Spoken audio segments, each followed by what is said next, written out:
Hi, and welcome to this quick tool review. In this tool review I'll be looking at some clamps I bought from Shars recently. This tool review is being revisited because the first one I released, fortunately, one of my viewers caught a really silly mistake I made, and I wish I could give him credit, but when you, on YouTube, when you take a video, you want to change a video, you have to delete it. When you delete it, you lose all the comments, so I lost his name. So I'd like to give credit to him out there for catching my really silly mistake on how these clamps I purchased work.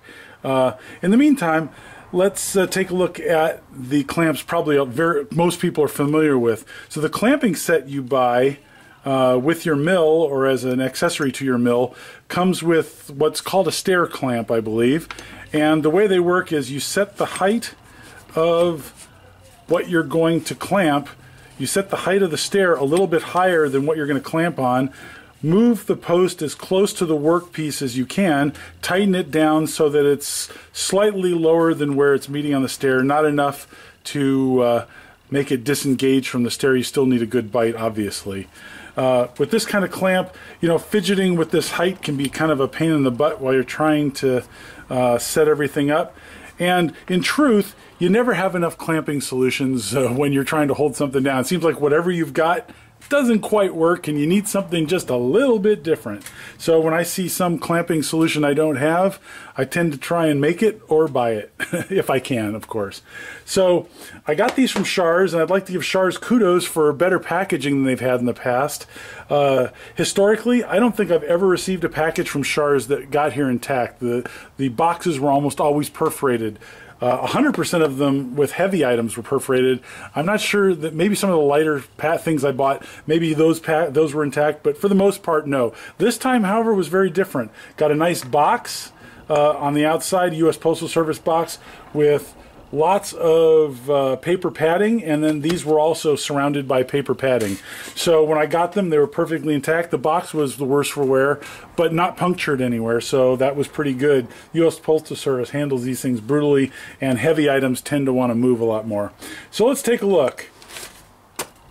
These clamps are copies, I believe, of Bessie clamps, and they're designed to work a little bit differently. They have the same sort of philosophy. Let's orient it the same way.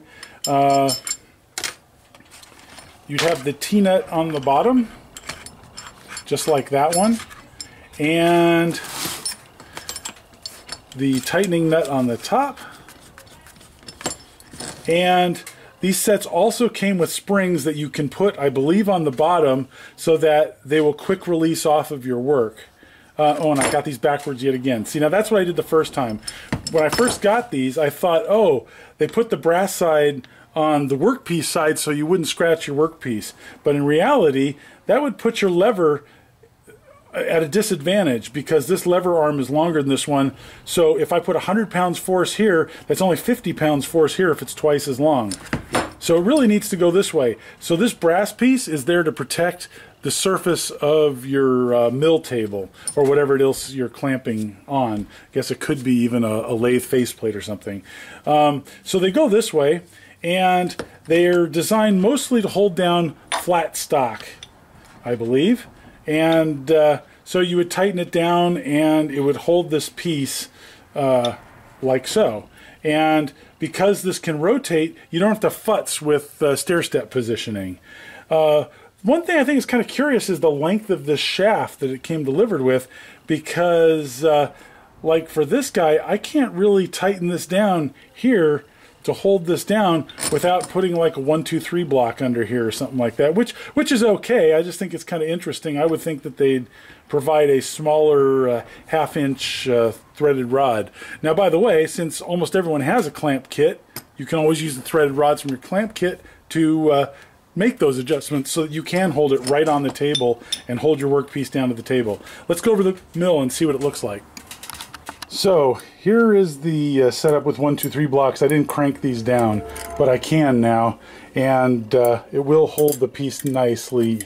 This should be slid back a little bit further so that it's making proper contact. These two guys come in pairs from Shars, and they're about $30 a pair. The Bessies that they're a copy of are 30 plus each, going up to like $60, $70 each.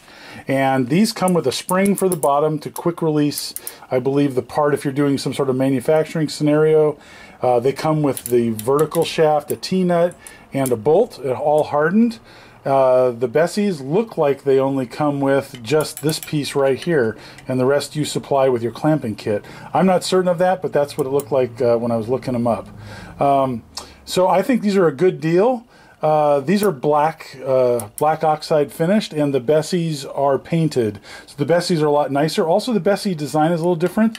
Their rotating piece is just indented into the surface, and it cups. There's a cup or a half round milled into the top, and it just sits there with a half round itself with a flat for the nut to press against. These, they actually put a pivot inside the casting. I don't know if this is a better or worse design, but time will tell. I think these are a great deal compared to the Bessies, and since I can't afford to buy name brand everything, I'm always looking for a deal. Hopefully this was useful for you. It was certainly good for me to find anyways, and I hope to see you next time.